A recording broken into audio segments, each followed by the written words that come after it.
পন্ডিপুর বাজারে যারা সত্য প্রচারে সবসময় ব্রতী থাকেন, সত্যকে তুলে ধরেন, দেশ দেশান্তরভাবে হামলা করা হয়েছে।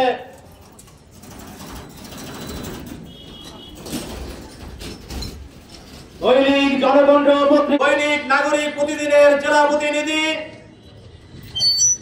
আরিফ বিল্লাহ সিদ্দিকীর উপর নৃশংস হামলার প্রতিবাদে আজকের এই মানববন্ধন কর্মসূচি থেকে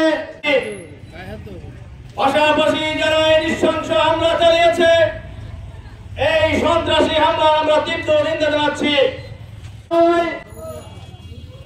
সাংবাদিকরা তাদের বস্তুনিষ্ঠ সংবাদ প্রতিবেদন প্রকাশ করতে না পারে, তাহলে আগামী দিনে জাতির ভাগ্যে কি নির্ভর করছে আল্লাহ ভালো জানেন। তাই আজকে জনগণের কাছে আহ্বান থাকবে, আজকের এই প্রতিবাদ হচ্ছে অন্যায়ের বিরুদ্ধে, সন্ত্রাসের বিরুদ্ধে। যখন আপনাদের দুর্দিন ছিল, পলাবার জায়গা ছিল না আপনাদের, তখন আপনারা সাংবাদিকদের দ্বারস্থ হয়েছেন। এখন কেন সাংবাদিকদের পছন্দ হয় না? আপনাদের অপকর্মগুলো সাংবাদিকরা বলে এই জন্য। আজকে 3 দিন অতিবাহিত হয়েছে যে মোবাইল দুটি যারা ছিনিয়ে নিয়েছে, প্রশাসন সেই মোবাইল দুটি এখনো উদ্ধার করতে পারেনি। সবাই কেন নিশ্চুপ? আমরা বলতে চাই এই মানববন্ধনের মাধ্যমে যে আপনারা যারা এই অপকর্মগুলো করেন, সাংবাদিকরা আপনাদের অপকর্মগুলো যখন বলে তখন এখন আপনাদের এতক্ষণ বাজে কেন? সুনির্দিষ্ট অভিযোগ থাকা যাদের নাম দেওয়া হয়েছে, সুনির্দিষ্টভাবে তাদেরকে অতি সত্বর গ্রেফতার করে দৃষ্টান্তমূলক শাস্তির আওতায় নিয়ে আসতে হবে।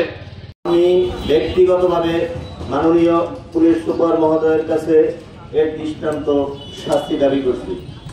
আমার কথা হচ্ছে, সাংবাদিকদের কোনো রাজনৈতিক দল নাই। সাংবাদিকদের একটাই কথা, যেখানে অনিয়ম সেখানে সাংবাদিকদের কলম চলবে।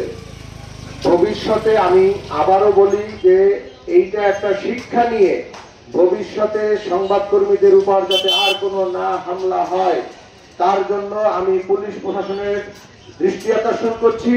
একটু তদন্ত সাপেক্ষে, সে যে রাজনৈতিক দলেরই হোক, যে ব্যক্তি হোক, যে ক্ষমতাশীল দলের লোক হোক, আমার কথা হচ্ছে সুষ্ঠু তদন্ত সাপেক্ষে প্রকৃত দোষীদের শাস্তি দিয়ে একটি দৃষ্টান্ত স্থাপন করা হোক যে সাংবাদিকদের উপর আঘাত করলে কি শাস্তি হয়।